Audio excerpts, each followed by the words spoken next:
This back to school season, spend less on your kids with Amazon. I remember when my sister begged for the shiniest backpack guaranteed to spark success. Pricey, and it was gone by October. Skip the splurge. Amazon's back to school hub has notebooks, pens, even goal setting journals at wallet friendly prices and fast delivery, so you can focus on chasing bigger dreams. So remember, with Amazon's low back to school prices, just spend less on your kids, because every dollar you don't spend on them is a dollar you haven't spent on them. So the dream was to do it. I did it. For so long, just the dream of getting one byline essence was it. And then it happened and I grew and I got more bylines and more opportunities. It's been very heavy to be on the other side of my dreams and to evolve as a person who has gotten what they wanted and had no idea what it would feel like or the responsibility that would come with it. And is starting to think about the next 20 years of my life. I spent the first 30 years trying to get to a place. I got to that place. And now I'm thinking about that sophomore album, what that Q3 is going to look like. And that can be a little overwhelming. I'm ready for life to surprise me. Who you are is what you need to be nurturing. Hi, this is Dream Driver Keyaira Boone, and you're listening to the Dreams and Drive podcast. Hey, Dream Drivers, welcome to episode 432 of the Dreams and Drive podcast. I want to start this episode out by asking you a question. What happens after you reach your dream? When the vision board becomes your real life, but you're left wondering what's next? In today's very honest and very insightful conversation, we're going to be chatting with writer, columnist, and author Keyaira Boone about navigating life after the dream. You first heard from Keyaira back in episode 108 back in 2018, and we talked all about keeping it real about where you are on your journey, kind of echoing the themes that inspired today's conversation. On that episode, if you want to know all about how Keyaira built her career as a writer and in media, definitely go check it out. She's just so honest, so insightful, so thoughtful about all the wisdom and tidbits that she shares there. This episode is going to be focused on the lessons that she's learned about consistency, alignment, and self-worth since then. Keyaira opens up about the emotional shifts that come with achieving your goals and the tension of discovering new purpose. And I think that's so important because for so many of us, we have these big goals, we have these big dreams, but we never talk about like what happens if you achieve them. How do you, wrestle with the feelings of figuring out what's next on that dream list. One of the things that I love about this episode is that Keyaira really reminds us that we are not what we do, we are who we are becoming. So yes, if you've ever felt lost after the win or just nervous about what's next for you along your own dream driving journey, this episode is for you. If this is your first time listening, welcome. Please make sure you hit that subscribe button and also make sure you're following us on social media at Dreams and Drive. If you want to be on our email newsletter, just go to dreamsanddrive.com/join. All right, let's get into this episode with Keyaira. Hi, Keyaira. It's been so long, girl. So Hi, long. Raina. Thanks for having me back. Thank you for agreeing to say yes. I feel like we've both just been so busy over the past 7 years. I mean, we've talked since then, Instagram, texting, catching up in that way. But like to be able to just sit back and reflect for this episode, I'm super excited. I'm super excited too. So I have to tell our Dreams and Drive listeners. So if you guys have OG listeners, this is not the first time that you have heard from Keyaira. So she was actually our episode 108 guest 7 years ago, back in 2018. And we talked about keeping it real about where you are on your journey. And Keyaira just kind of gave us the rundown of how she became the media professional that she was at that time, right? Because you definitely have blossomed, definitely have evolved, have done so much other cool stuff since then. But maybe tell our, I want to start us off with just like this place of thinking, right? You've done so much over the past 7 years since that first conversation. I like to kind of anchor our episodes in thinking about who we were as children. So what do you think the young Keyaira would say to the woman you are today in 2025? Thank you for protecting me. Mm. I definitely think that's what my younger self would say to the person that I am today. Why? because I've been able to protect that person in ways that I was not able to do when I was younger. And that's so important. I think it's something that, especially as a Black woman, right? That idea of being protected, of being safeguarded by yourself, because we are our keepers, right? We might be in relationship to other people, but at the end of the day, we are the keepers of our body. So it's a very a sacred thing when we are able to say thank you to ourselves for, protecting us, if that makes any sense, right? Very much so. And you have to because unfortunately we're set up in situations a lot of times where protecting us is not the goal. That Listen, that could be a whole conversation. It's funny. It made me think, and this might be derailing a little bit, but maybe not. I remember when I was like really, I'll say young, I'll say early, right, media professional, trying to make it in New York City, and you might have had this type of experience too, but there was this like media guy, right? I'll say this in quotations, and you know how you think somebody's trying to put you on, right? Or they're trying to help you with sincere motivations. And then I realized that the motivations were not sincere at all, and I really could have, if I didn't have like my sense about me, I really could have been led down a path that, and it's Oh just funny no. now to think about like being protected is so important. And when you're able to just kind of say, hey, I got to say no, or hey, set up those boundaries, your life could be totally different, right? Totally different. Protecting yourself, your time, your energy, your talent is so important at a time where you're so accessible via the internet Yep, that people just feel like they can reach out and touch you metaphorically.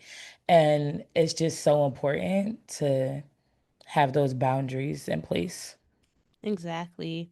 So let's give our listeners a catch up, right? I'll tell people if you want to hear Kiara's full story, we talk so much in depth on episode 108. I would love for you to just tell us like where have you been? What have you been up to over the past 7 years, and where has I'll say the writing life taken you? But you've done so many other things. Like where has life taken you since 2018, Kiara?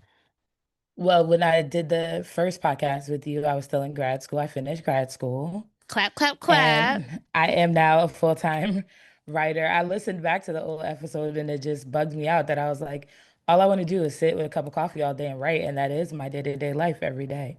So I'm very grateful for that. And since we talked, I've had bylines in Essence, Cosmo, Travel and Leisure. I've had the opportunity to travel so many beautiful places, including Brand trips, yes, right?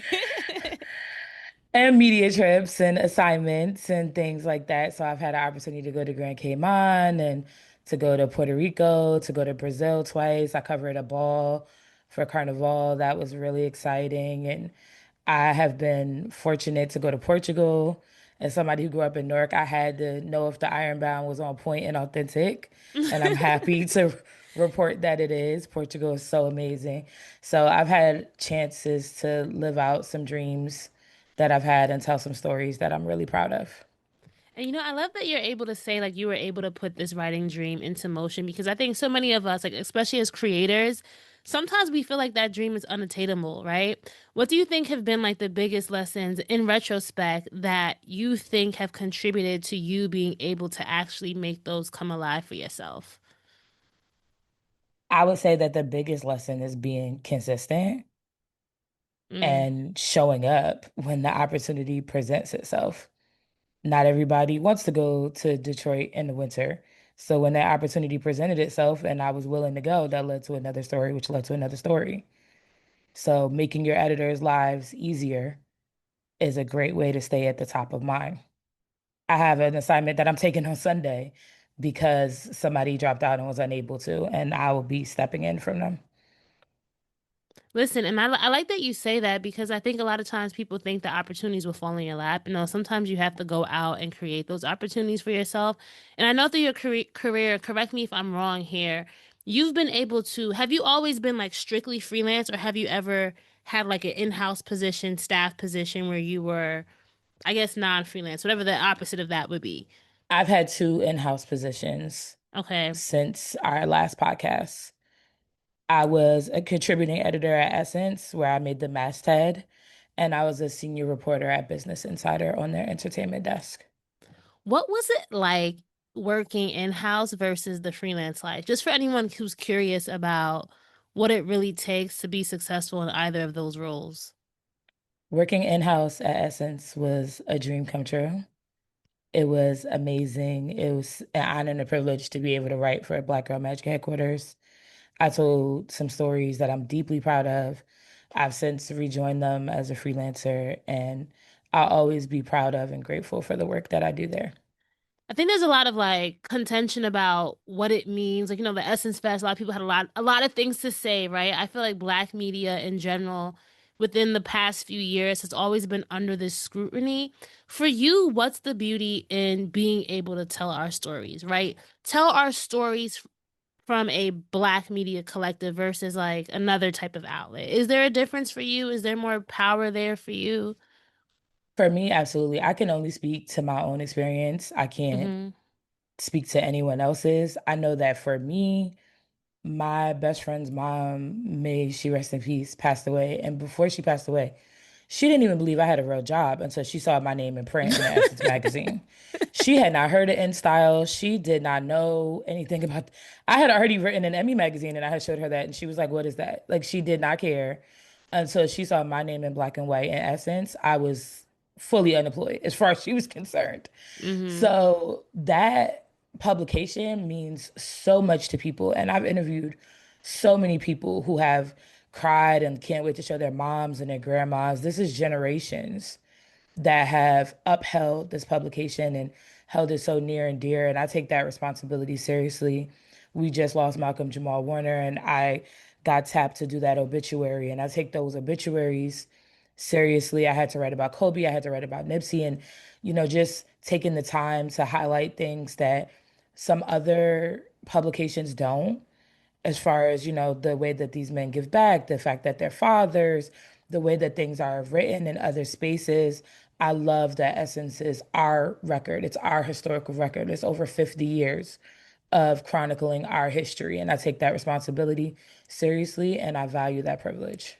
Yeah, and it's part of our legacy, right? And your own legacy as well. I feel like, when people, not saying that those other bylines aren't as important, but like you said, like there is this power to knowing that you were able to contribute to our historical legacy and the work that will live on for generations. Now that everything's in the cloud, right? Hopefully people will still be able to be reading your work centuries from now. I felt like that when I got an Emmy magazine because Emmy is held in several archives, like fireproof and weatherproof archives. And I was like, okay, so when it all goes down They're and the gonna still aliens find are your trying to name. figure out what happened, they're going to find out that Keyaira Boone was here and that she went up for the black girls. What do you think has been like the most interesting change that you've had to navigate, or the most like the not even we talk about challenges, but when I say interesting change, like just something that you've realized since we've last talked, like this first thing that comes to mind, like what's been this thing that's been heavy on your mind about your own dream driving journey right now? It's been very heavy to be on the other side of my dreams and to evolve as a person who has gotten what they wanted and had no idea what it would feel like or the responsibility that would come with it. And is starting to think about the next 20 years of my life. I'm 35 and I'm constantly thinking about what my 50-year-old life is going to be like. And that's the lens that I'm using when I'm determining choices that I'm making. Mm-hmm. So that has been kind of heavy because for so long, just the dream of getting one byline essence was it. I was like, this year, I'm getting a byline in essence when it happened. And then it happened, and I grew and I got more bylines and more opportunities. But when you have these hard and fast goals of get a byline in essence, get a byline in Cosmo, make a masthead, now you're on a masthead, get a full-time, position with the W-2. Okay, you got that. And then, go to Europe, do this, do that. And you're on the other side of it and you have to think about what else do I want? That can be really scary because you haven't had enough time or as much time as you did. It's like musicians. You spend your whole life making your debut album And then you only have about a year, maybe 18 months, maybe shorter than that with the attention spans of everybody rotting from the algorithms. You might have, 9 months before people ask about your next one. And I feel like that's where I am in my life right now. I spent the first 30 years trying to get to a place. I got to that place.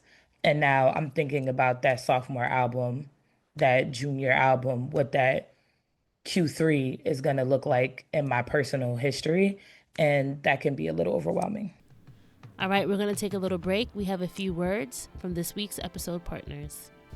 This back to school season, spend less on your kids with Amazon. Dream drivers, let's talk smart money moves. One year, my cousin insisted on a designer binder that cost more than my LLC filing fee, then left it on the bus. Had I checked Amazon first, I'd have scored the same vibe for less, plus everything else in one cart. Their back-to-school storefront lets you filter by grade, color, or budget, reviews steer you clear of duds, and fast shipping gets it to you before your next brainstorming session. Save cash, save time, fuel the hustle. So remember, with Amazon's low back-to-school prices, just spend less on your kids because every dollar you don't spend on them is a dollar you haven't spent on them. Dream drivers, did y'all know that the McDonald's snack wrap is back on the menu? I remember back in high school, the snack wrap was my go-to McDonald's quick bite after school. So many fans have been asking and advocating for McDonald's comeback, and now it's finally here. I'm so excited to taste that juicy chicken, lettuce, shredded cheese, and spicy sauces wrapped in a soft tortilla. It's been gone for too long, so shout out to everyone on social media who has rallied to bring it back. Y'all are the real ones for that. And guess what? It's even auntie approved. My favorite auntie who doesn't just eat from just anywhere is now ordering a snack wrap again every time we hit the drive-thru. It's always with the spicy sauce because we're Jamaican over here. Plus, you can't beat the price. Only $2.99 each. Something you can get for the aunties in your life as well. Price and participation may vary. What's up, dream drivers? Life's all about making bold moves and investing in your dreams, right? Whether you're taking on a new chapter, like welcoming a growing family, relocating to a fresh city, or stepping up to your next big adventure, you need a ride that's ready to go the distance with you.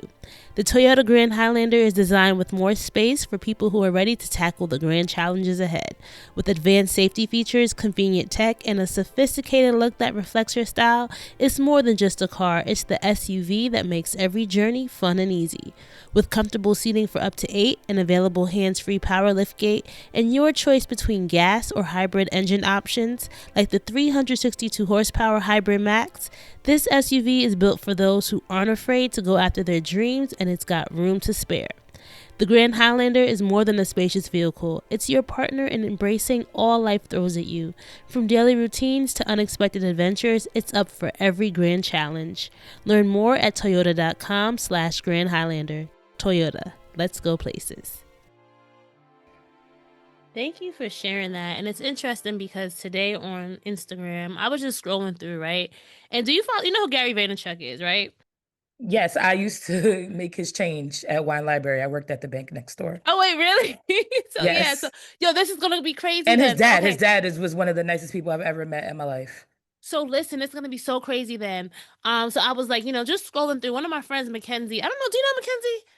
Have you ever Yes. met? Yeah. So she works for him. Anyway, I so know, she's with a the curly hair, and she used to yes, do yeah. She was nails. on a Yeah. podcast, Mackenzie Dawkins, and she is a copywriter for him. I think she's probably helped with this video. But basically, he had this video where he was like, at the age of 33, I guess someone had asked him like, I'm 33, or like I don't feel like I'm doing anything with my life. He was like, yo, at 33 you're still a baby.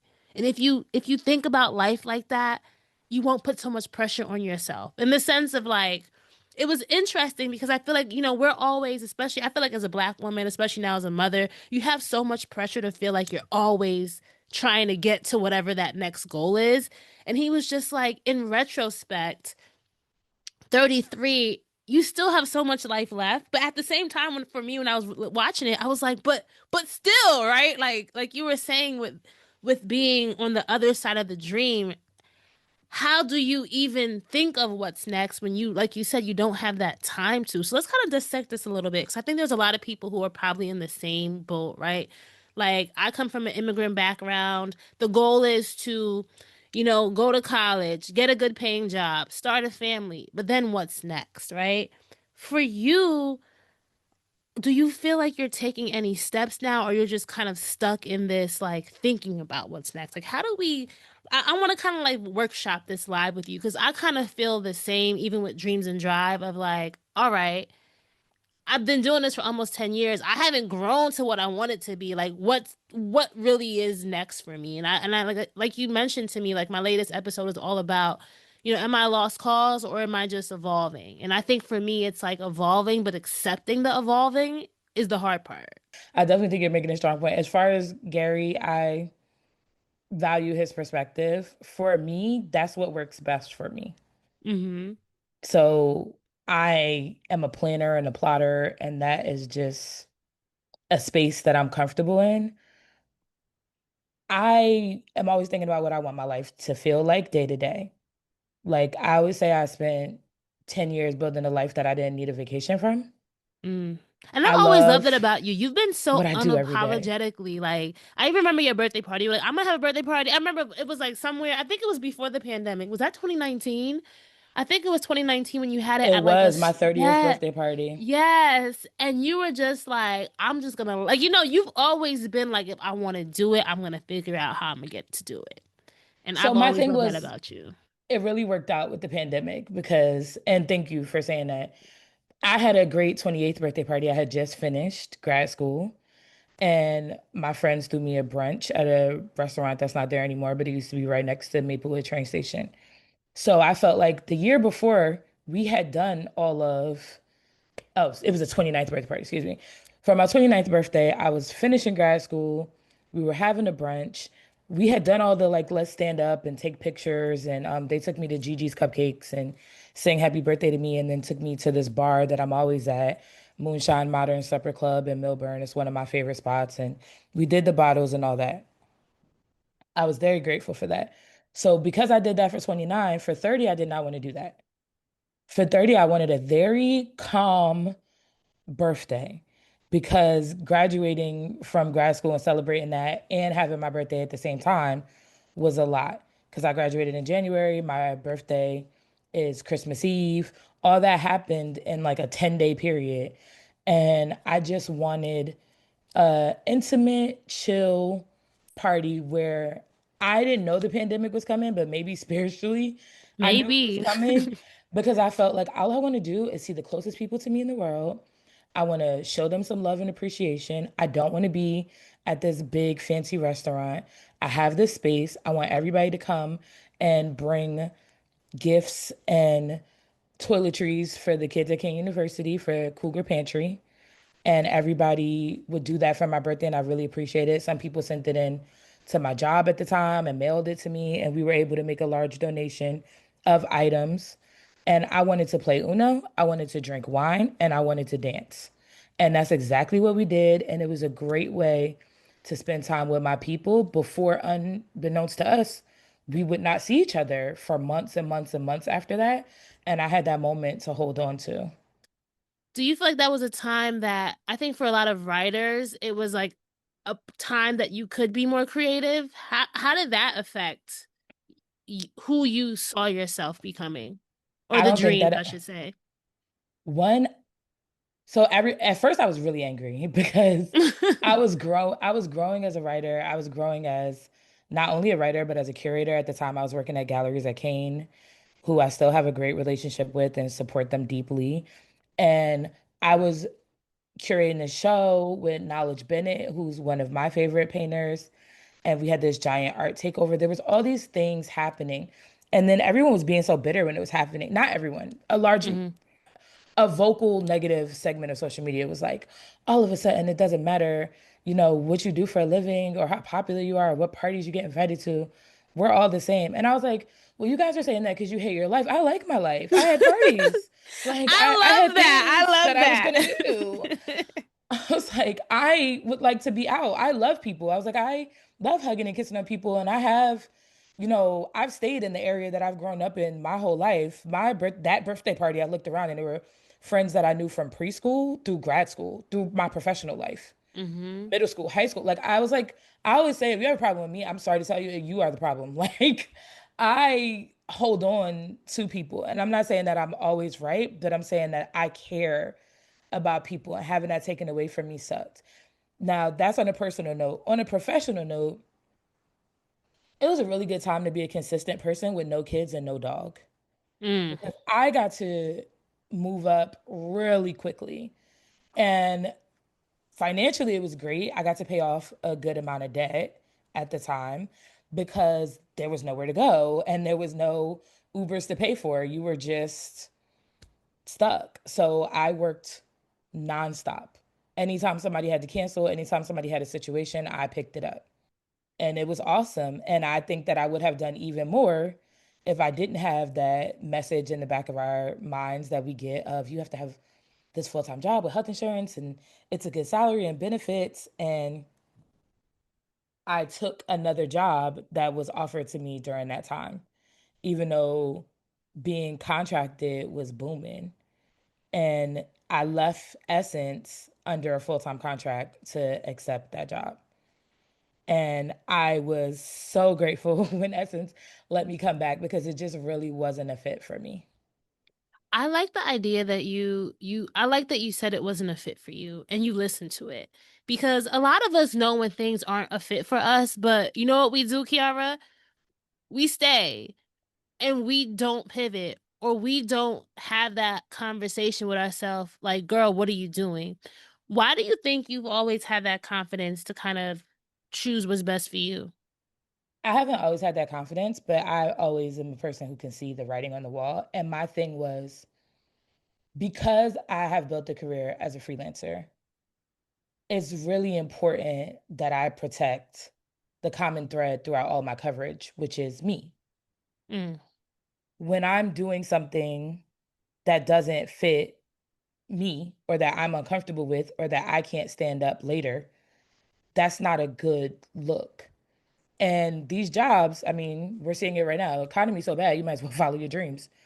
These jobs that you're Listen. promised are gonna be there for you might not be there for you tomorrow. So it's really not in your best interest to cut out your own professional legs to please somebody so that you can keep your job that might disappear the next week.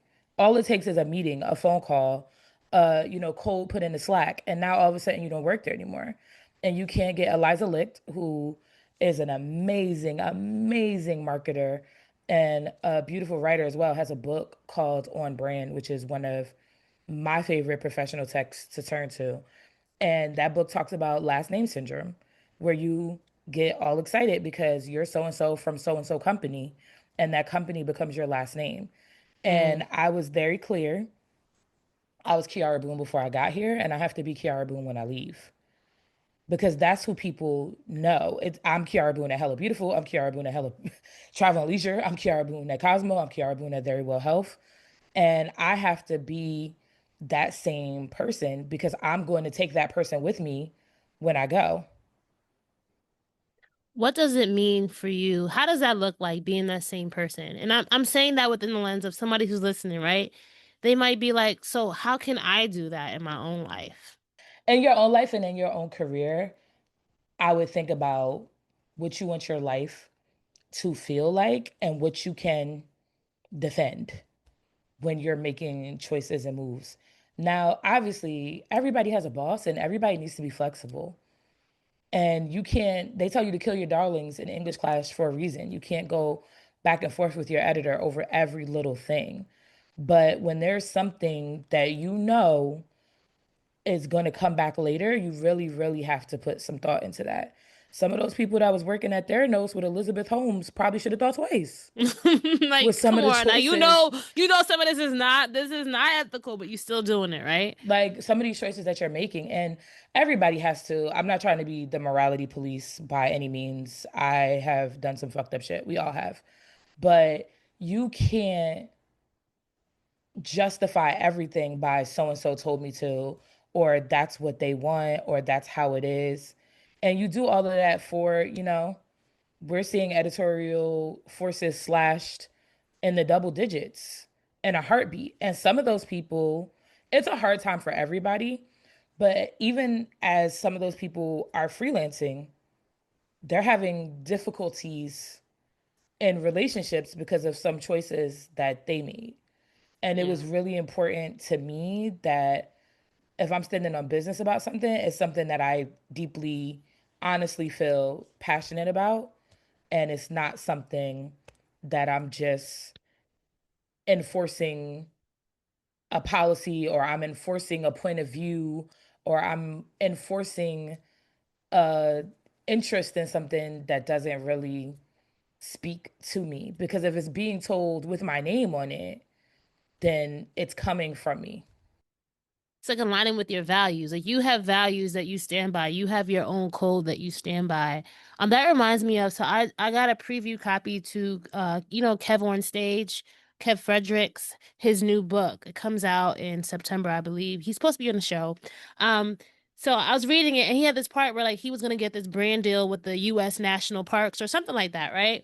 And he talked about, but the only caveat was he could never say anything bad about Trump for the whole year that he did the brand deal, right? And he was like, I like the parks in the USA, but I know as part of my platform, if something's happening and I've spoken on things politically before, like through a comedic lens, I cannot promise that, right? Raina, we have gone over this. I'm not discussing that person. He just knew for this person, he's like, this is just, I don't do that. And so the moral of the story here is like, I think that's different because that's a brand deal. So I can't speak to the dynamics of a brand deal in the same context of what I do. yeah, no, but what I mean, I guess the what I was trying to take from that is just more so of there's just certain things that where he there's just certain things that don't align with your values and your morals, and even like money can't buy you, right? Like, and so for what I read from that was like there are times in your life where you might have to walk away although something might seem right. So let's say it's a company, right? And this company is great, but there's a leader who has a way of doing things that doesn't align with you. You might just have to say no, although the There's money is just good, times where right? you have to question authority as a Yes, whole yes, and yes. in lots of aspects of your life. So for me, I can't speak to the dynamics of a brand deal because I am a micro content creator. I do more things on social media now, but that decision is between that person and their audience and what they want to do. For me, I always say like I'm not, I'm more of a historian than a journalist to me. I write a lot of op-eds, I write a lot of things that, generally I try to show grace and I have a unique perspective that I'm telling the story from. But I do have an issue with just in general Mm-hmm. the way that we contextualize people in our public sphere. And what I mean by that is I had an exclusive at a publication 48 hours before a major rapper did NPR Tiny Desk.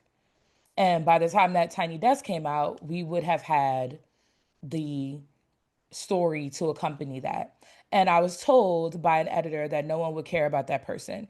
And that really annoyed me because if it bleeds, it leads is a thing. And there are many times where you have rappers and you have Black actors and performers who you're getting told by the people that you report to that this person is not famous.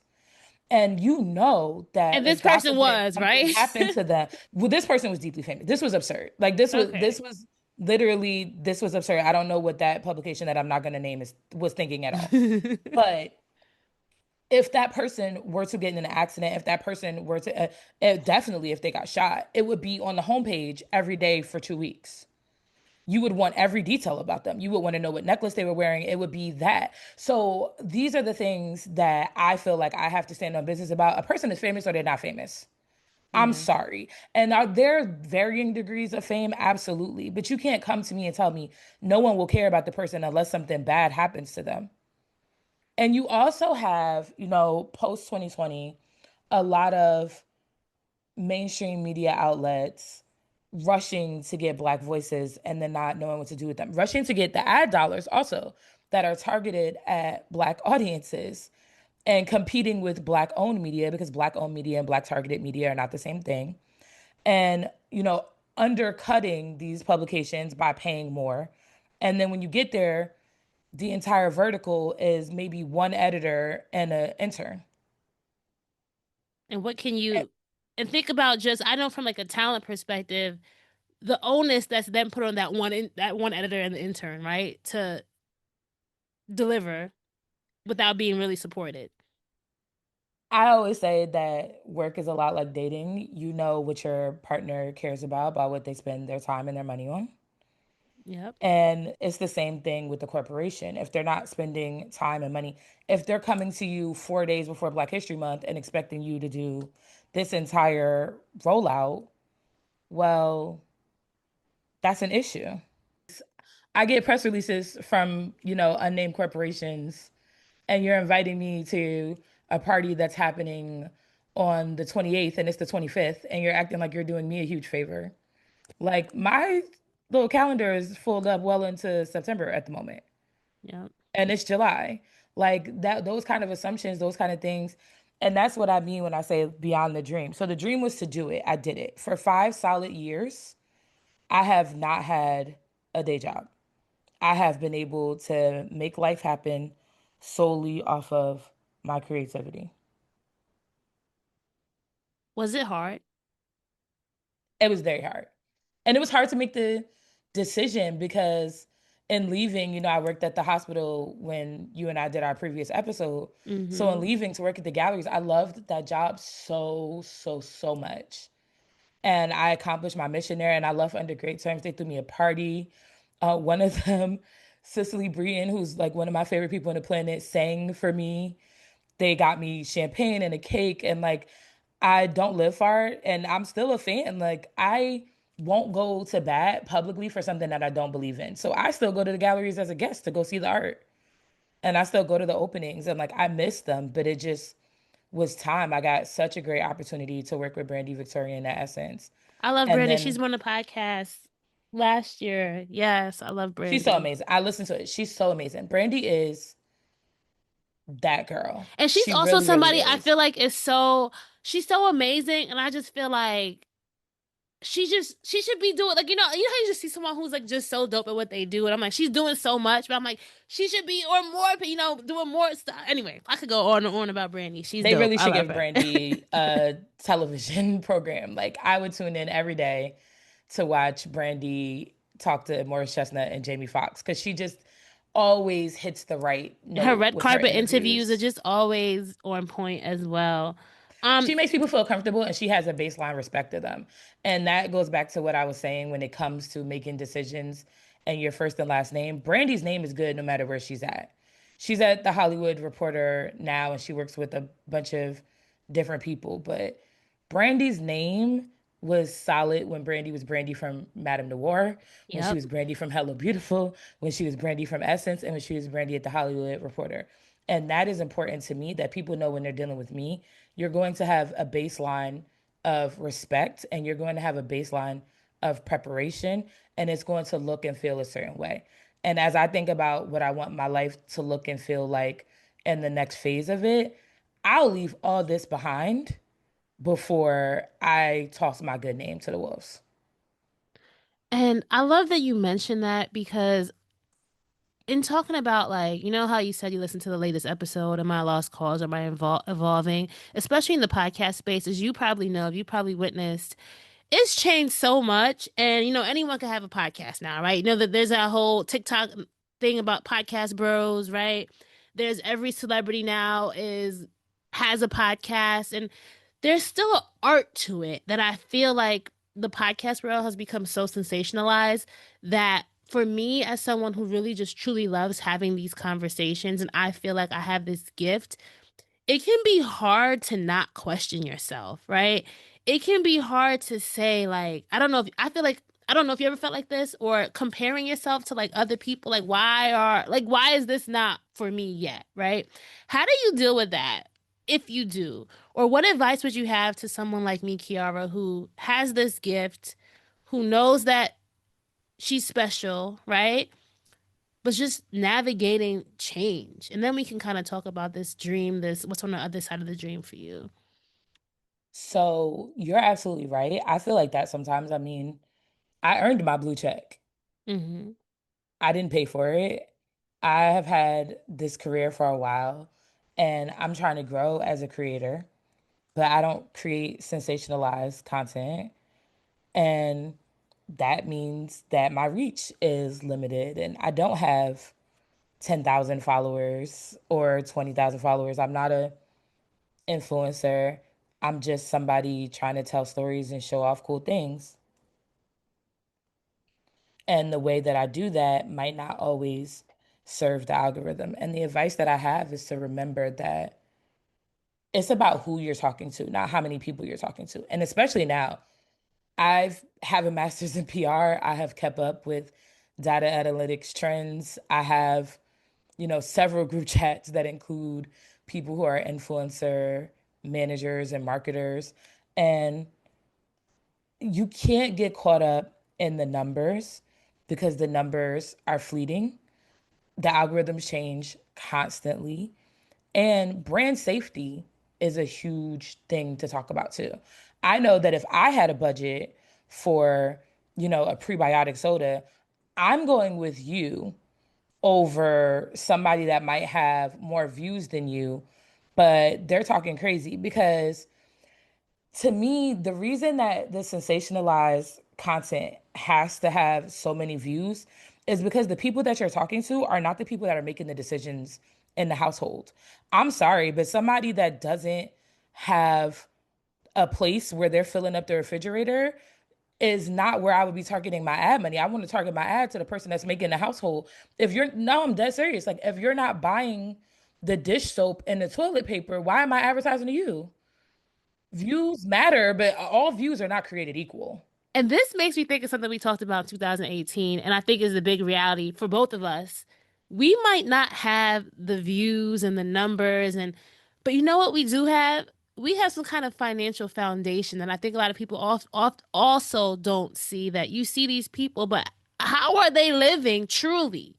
Right? We talked about like the influencers sleeping under the floor doing. You said sleeping in shifts. I remember that from the first interview. Like you And that's might not see these support shame people. anybody. I You know, I might know, I see know, me I know. I'm just working saying in the for drive through tomorrow. Everybody can be up, everybody can be down.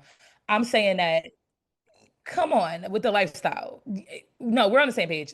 I feel like those people that you're getting to watch the video might watch the video 100 times. But if those people are not the people that are buying the Mr. Clean and the Gatorade for the house, there's a reason that people still advertise with, and unfortunately, we're seeing public media go through hard times right now, harder than ever.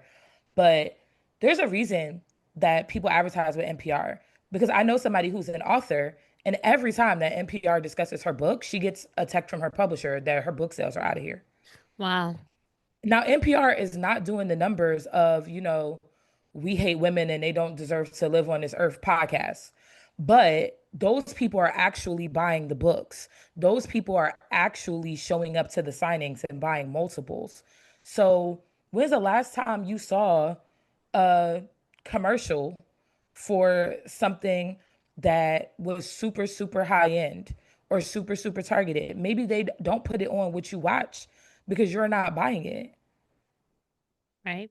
There's a reason for small shows. For me, I feel like when it comes to views, everybody has the same analytics software. You can figure out what's going to get you the most traffic. But who's going to be clicking? Who's going to be engaging in that conversation? You have to have balance. A viral moment is great here and there. And I've had viral stories. I interviewed Martha Stewart. She told me that the Kardashians have nothing in their refrigerator. It went out of here. Like I'm talking millions of page views. That's great. I'm not as proud of that conversation as I am with talking to Tracy Morgan about how Black fathers need to set a standard of love. Mm. That is a deep, compelling conversation, in my opinion, that is going to do well over time versus immediately. But it And the also impact, won't be right? forgotten. The impact of that too, because certain things might go viral, but what's the true impact of that, or in people's lives, and how can that change? Someone might be reading that article or see that conversation, And that truly makes them want to change and become a better father, right? And we know that, especially in our community, fathers, lack of, or people who are father figures, right? Like, has the ability to change lives and change communities. So, Well, that's a conversation for another day because they like to paint our community as if we have less fathers in home. And it's actually, statistics are that in every community, there are listen, all the fathers who fathers, and fail. you know what's funny too? It's funny because I think it's so funny that, well, not so funny. I'm saying that in just how I talk, but it's so interesting. But black fathers, when they're involved, are more involved than a lot of these other races, you know, and that is facts as well. So it's so interesting to just see how, like that, like you said, that could be a whole nother conversation. I lost my Uncle Raymond recently, and my Uncle Raymond was not just, father to his children. He helped raise us, and he helped raise every child in the neighborhood. He would whistle. It was so embarrassing. He would whistle like we were dogs. And you had to come running. I don't care if you were 3 blocks away. You had to come running. He needed to know where you were, where your shoes tied and everything. But everybody knew this man in the neighborhood was safe. You could come and talk to him. If you had a Hmm. problem, you could share it with him. If he had $1 in his pocket, you were getting an icy. Like that's the kind of man and person he was and the kind of father he was to his children. Like we have good men in our community, just like every community. And that's why it's so Exactly. important that when we're telling these stories, we consider who's telling the story and where they're telling the story and the means with which they're telling the story, especially in a post George Floyd world where people are bending over backwards to align themselves with imagery that makes it appear as if they're invested in Black communities. The legacies of our publications are to be protected now more than ever in this landscape. 100%. And then the intentions too of the people who are creating this content and what they're doing or the parts that they're choosing to show on social media, right? Like, you could edit the hell out of a clip. Why? If you are You can solely edit a trying, clip, but also people say the thing. You know what I mean? Like, even as I'm reading a transcript, I'm like, well, you said it. When you say it on the record, I also think people should just be more mindful about what they're saying and when they're saying it. And I love that during his Clips album run, I've really enjoyed Malice really taking time to think before he speaks. That makes such a more interesting, textured, layer conversation with a journalist when you're really taking time, but also artists and anyone else that's speaking to the media. Maybe if you stopped giving people 3 minutes, they would have more to work with. that's become the culture. Everybody just wants to do these, want to do soundbite interviews, right? And how deep can you really get? And maybe people just don't value that deepness anymore. I do, right? Like I love I the think whole some clips people don't. It's rollout. all about who you're talking to. And sometimes the best conversations, a lot of these artists, like I love the clips rollout. Like you get to listen to like the longer ones. Like which one was I listening to? Was it the Big Boy one? Or even the one, I think the one that was done by Complex, Aria Hughes, you know her up out of Complex. And she I don't know her personally, but I really enjoyed that interview. right? Like, and that they were listening to the songs and reflecting. Like, that's the type of stuff that if you listen, if you're able to consume it in its entirety, the impact is just so different. But I just think that long form content is gonna be around. But I just think there's our attention span. Like, I'm kind of nervous about this next generation, right? Like, their attention span is just so short that they're not valuing just the growth and just what it how you can really go deeper as an artist. Like I love watching Tyler the Creator. I was watching his Ask Anything on Instagram and just being able to see just how deep he goes into his artistry and just him talking about it. Girl, we could talk about this part of it for a long time. I want to get back to something you said though, because I know we have to kind of wind down a little bit. When you talked about, what's been heavy on your mind is what's on the other side of the dream. What's that feeling that you feel though? Is it fear? Is it anxiety? Is it excitement? Describe that to me. It's excitement. It's not fear, it's not anxiety. I had a lot of fear and a lot of dread about whether or not I would be able to do it. I got to a point where when I still had a day job, I felt like, oh my God, like, am I ever going to be able to prove to myself that I can reach a certain point in my career. And I reached it and I sustained it. And I feel very free on the other side of that. I feel like I'm ready for life to surprise me. And I know what's aligned with me will be aligned with the vision that I have for what my life looks and feels like. Do you have a plan yet? So, we talked about you liking to be plan, you liking to really be intentional about what you're getting yourself into in the next steps. Do you have one yet? I have a partial plan, but I have room for other things in the plan. Is that part nervous for you? Having, I guess it's you're allowing yourself like for everything not to go as planned, or for there to be more things added to it. What's the For there to perspective be more there? things added to it. Sometimes that can be nerve-wracking because you feel like if I make this choice and I take on this project for 3 months, am I saying no to something else? You And never is that the know. right choice? Is that the wrong choice? For a long time, I just couldn't even believe that I left Essence. It was the dream job. It was like, how could I do that? I can't believe that. But I don't know if I ever get to interview Martha Stewart if I didn't leave. Or Marissa Tomei. And as somebody who's like really a big Seinfeld fan, getting to Mm. ask her about that episode of Seinfeld that she did was like a career highlight of mine for sure.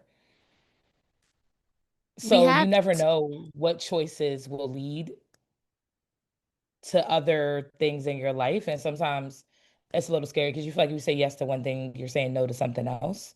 But I'm also excited about the flexibility because I don't feel pressure right now. mm, The only pressure that I feel is to make sure that I'm staying aligned with what I want my day-to-day life to look and feel like. Like I just turned down a press trip that would have been 7 days somewhere amazing, but I had plans in my everyday life that I didn't want to break. And what a blessing to not feel like this is the only chance that I'm ever going to have to go to this place. So I have to say yes. I used to have that giant anxiety ball in me all the time of what happens if you say no. And now I just feel like I want to see what happens if I stay in alignment with what I want my day to day to be. I love that. What happens if you stay in alignment with what your day to day could be? That could just be a guiding force for like your everyday, right? Like today, I want my day to be like this. All my answers is this going to help me get close to that, or is it going to detract me from that?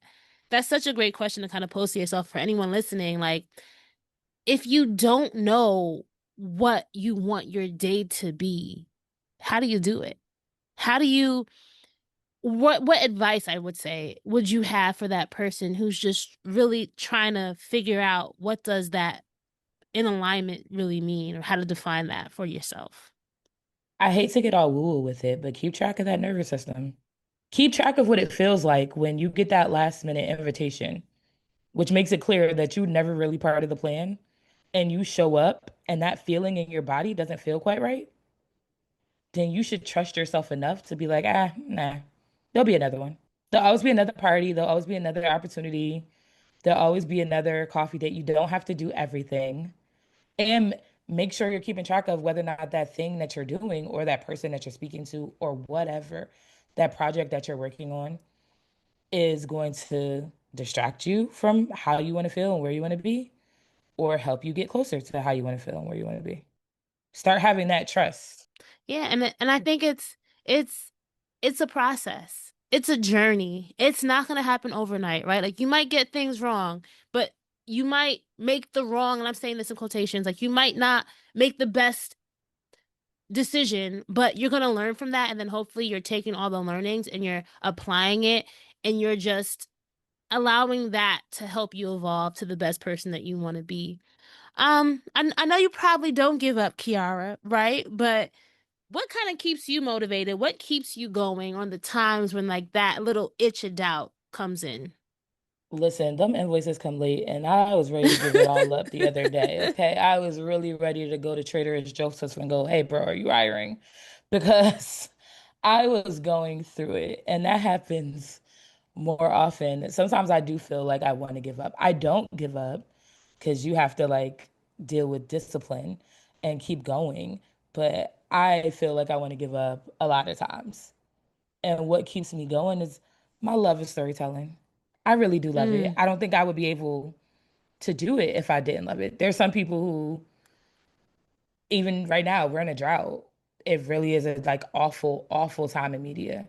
And people are like, how are you still working? It's like, because I'm pitching through the rejections. I'm getting multiple rejections a day and I'm coming back like with another one and just, okay, if this is not a fit, is this a fit? If this is not a fit, this person got laid off and now I can't pitch them. Let's go down the roster, find out what other editors are there who didn't get laid off. Let me reintroducing myself sometimes makes me feel like I want to give up because I'm like, I've been doing this for so long and I have a huge resume. And that's not to be cocky, it's just the truth. And I'm like, why do I constantly have to introduce people to me or tell them or, reach out? No, you cannot do that. You have to keep reintroducing yourself over and over and over because things change. The industry is musical chairs. And I talked about arrogance on the last one and how I had unlocked my Instagram because you can't assume people are coming to look for you. It's the same thing with LinkedIn. I posted on LinkedIn when I had a full-time job and I was in office. I never stopped posting on LinkedIn because why would you assume that people know who you are and what you do? You exactly. have to remind them. And sometimes that makes me feel sad and like I want to give up. But I don't feel that more strongly than I feel like I love telling a good story. And I And love feeling that joy in my heart when somebody tells me that they got to tell their mother that they were in Essence magazine because of something I wrote. and that's beautiful. And that's beautiful. And I think that that young Kiara, kind of how we started this interview, right? How she would say, "Thank you for protecting me." I think she would say, "Thank you for doing what you do," right? Thank you for I hope making us so. Thank you for making a space through all you've been through in life, girl. Like we didn't talk about if you got to go back to 108, right? Episode 108 and really hear about Kiara's like your early days and just through all you've gone through, you are such an inspiration to not only just a young black girl, right, from in the city, right? Like you've really been able to create a life for yourself that you are proud of. And I think it's something that we all can learn from. Like you have this dream life that how you want your life to feel, and you are an example of someone who is living that and living a version of a dream that you're proud of. So thank you once again, Kiara. I just want to say that we don't get to talk all the time, but I'm always peeping what you're doing. I'm just always smiling, and I'm happy that we're able to continue this as on part two of this podcast. Our Thank you. I'm conversation. happy we were able to connect too. I'm really happy for you. I mean, I know podcasting is really hard and, the influencer as experts thing. And I love influencers. There are some influencers who are true blue experts and know everything. And I think entertainment is important. There's a time and place for everything. But what you do is so important in the way that you have been able to challenge people during your interviews and uplift people really means a lot to me to be a part of your legacy as well. And I'm grateful for what God has done for both of us. We're both growing and glowing and, you know, all And we're thanks to still God and the going, black right? women who And we're lift us up. yes, and we're still going. And I think that's the whole essence of this. Like life is gonna life, right? The dream is gonna dream, the drive is gonna drive. But you as long as you are committed to kind of like you said, you're gonna be Keyaira Boone wherever you go. So I'm gonna be Raiden Campbell wherever I go and making sure that name and whatever stands behind that name is something I'm proud of. That's always going to be something that you can never take for granted, right? Like that will always be valuable is protect your name, protect your values, and make sure you're living a life that you like how it feels. That's just so important. I wrote a story for Ebony called Leadership Looks Different for Black Women by Design. And I still stand by everything that I wrote in that story. A lot of times we're not able to tell our own stories and, frame our own narratives later on. So it's so important that we're making choices when it comes to interacting with other people, but also when it comes to interacting with each other, that we're able to stand by later because whatever comes after that comma is not your last name. Mm. That is a temporary position, and you should do what you can do with that. And Sherelle Starr has this amazing book called Trash Bag Tales, Stories from an Accidentally Happy Life. And she's an amazing foster care advocate and writer and marketer. And in her story, she talks about getting these jobs and being in these rooms and, funneling money to things through corporate responsibility and knowing that that's just a position you have. That's not who you are. You're not that tech company. You're not that magazine. You're not that, consumer conglomerate. Who you are is what you need to be nurturing because that's what you take with you when the layoffs come. Yep. Keyaira, tell our listeners where they can find you online, where they connect with you, where they can read your writings, where they can just make sure that you are part of their online journey. You can find me on Instagram at Pinned by Keyaira because people do cool stuff and I'm very grateful to have the chance to write it down.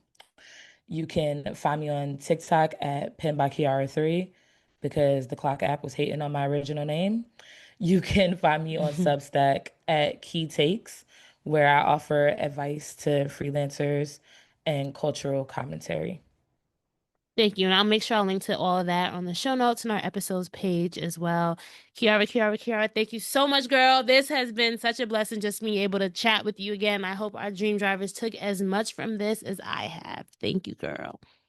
Thank you. Thank you for making me think about this next journey and what it looks like even harder. And I can't wait to come back for episode 3 and celebrate our wins.